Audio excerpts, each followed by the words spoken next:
So thank you so much po for taking advantage of our service. So I'll start muna po with your general reading. Let's see po your current energy. So I'll pick 9 cards for you. Take what resonates na lang po and then we'll answer po your 2 questions na sinend nyo. Okay? Thank you. And so what do we have here, no? So you can see here po na whatever it is na parang you're kind of waiting for like a confirmation or a clarity tungkol sa pag-alis. We can see here po that you might be able to get it na. So we can see here na there is that opportunity here na you will likely receive somewhat form of like parang a confirmation or a sign na parang you're good to go. And more likely then na it may somehow connect more about work, trabaho, and it's something na parang you kind of been hoping and praying na sana you will be able to get it, no? So it's kind of telling us here po na it's a yes. Maybe it is somehow connected more about you kind of working with this kind of parang family as what this card entails. And also we have like the world card and it may somehow connect talaga about a travel, no? So I can see here as well na kung ano man yung paghihirap mo sa ngayon or kung ano man yung difficulty mo sa ngayon na, parang you've been experiencing, I can see here naman po na yung burden, okay, yung hirap, it will be somehow be lifted naman.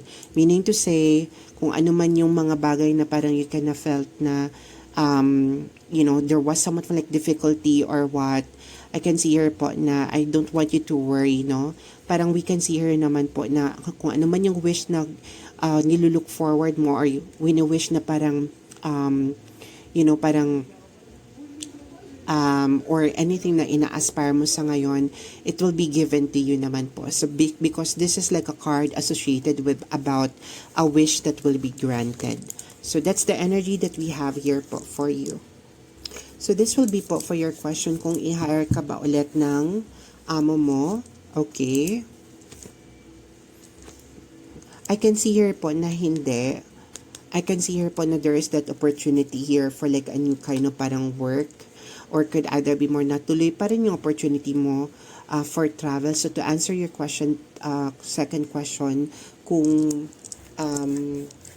magkakaroon ka ba ng opportunity for like travel pa Dubai, it's kind of telling us here naman po na it's a yes. So, it could either be more na it's likely like a new employer niya, bagong amo ang nakikita ko dito na energy. Kung, bakit ko sinabi na for now it's yung sa mo, kung i-hire ka ba ulit ng amo mo. May mga bagay lang talaga na parang kailangan niyang isubmit muna or kailangan niyang lakarin on her own para kung gusto ka talaga niya na parang i-hire.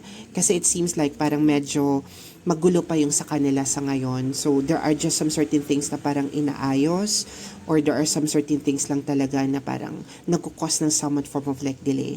Not necessarily na hindi ka gusto. Okay? So, that's the energy that I'm getting here po for you. So, whatever it is naman po na you kind of been looking forward na sana makuha mo, it will shall be given naman. So, kita naman sa card, tuloy yung travel as what this card entails. Possible or possibility lang na kung hindi ka ma-hire nitong amo mo, I'm getting like new employer here. Bagong employer ang nakikita natin dito.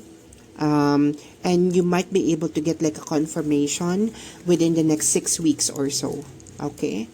So that's the energy or vibe that I'm getting here po. So pwede din siyang 6 weeks, maybe in the next 2 months, at most na yung 6 months. Okay? So sana po makatulong to sa inyo. Thank you so much po.